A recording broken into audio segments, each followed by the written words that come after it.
សម្រាប់សេដ្ឋកិច្ចជាតិជាដំបូងគឺថាសហភាពអឺរ៉ុបបានផ្ទេរថវិកានៅក្នុងឆ្នាំ2025ដែលមានទឹកប្រាក់ប្រមាណជា22លានដុល្លារសហរដ្ឋអាមេរិកជូនដល់រាជរដ្ឋាភិបាលកម្ពុជាក្នុងការកែតម្រង់តាមវិស័យផ្សេងៗរួមមានដូចជាវិស័យអប់រំជលផលនិងការគ្រប់គ្រងហិរញ្ញវត្ថុសាធារណៈជាដើម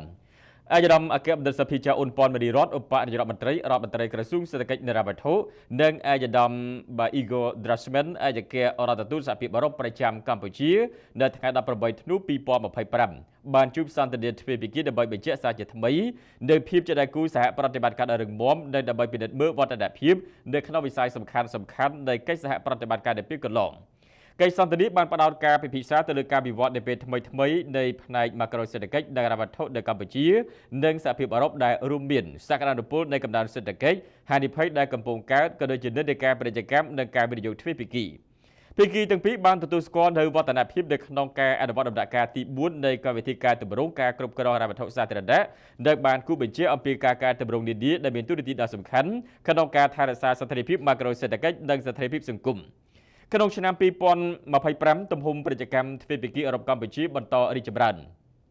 ជាមួយគ្នានេះបើទោះបីជាលំហូរវិនិយោគមកពីសហភាពអឺរ៉ុបនៅមានកម្រិតប្រឈមនៅឡើយការនាំចេញរបស់កម្ពុជាទៅកាន់សហភាពអឺរ៉ុបបានកើនឡើង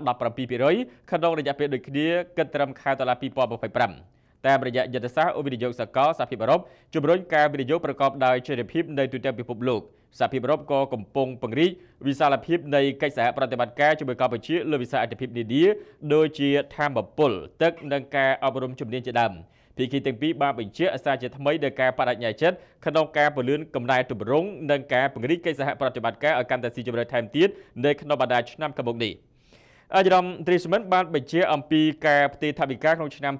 2025ជា22លានដុល្លារសហរដ្ឋអាមេរិកជូនដល់រាជរដ្ឋាភិបាលកម្ពុជាសម្រាប់ការកែតម្រង់តាមវិស័យផ្សេងៗភាគីទាំងពីរក៏បានពិភាក្សាផងដែរអំពីការដាក់ឲ្យដំណើរការនៃកិច្ចសហប្រតិបត្តិការថ្មី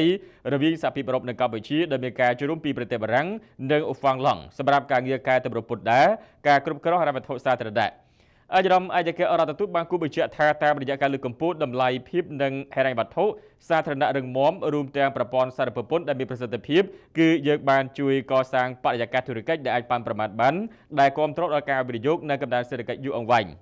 អាយដាមអគ្គមន្ត្រីសភាជាអ៊ុនប៉ុនមេរីរតបានលើកឡើងផងដែរថារាជរដ្ឋាភិបាលកម្ពុជាបដិញ្ញាយ៉ាងរឹងមាំក្នុងការជំរុញអនុវត្តកម្មវិធីការទម្រង់ការគ្រប់គ្រងហិរញ្ញវត្ថុសាធារណៈឲ្យបានជោគជ័យដែលកសាងបានដោយភាពជឿទុកចិត្តថវិកាគណនេយ្យភាពហិរញ្ញវត្ថុការតភ្ជាប់ថវិកាទៅនឹងគោលនយោបាយនិងគណនេយ្យភាពសមិទ្ធកម្មក្នុងគោលបំណងដើម្បីធានាប្រសិទ្ធភាពតម្លាភាពគណនេយ្យភាពនិងចីរភាពនៃការគ្រប់គ្រងហិរញ្ញវត្ថុសាធារណៈក្នុងការទ្រទ្រង់ស្ថិរភាពម៉ាក្រូសេដ្ឋកិច្ចកំណើនសេដ្ឋកិច្ចនិងសមត្ថភាពសង្គមជាដើម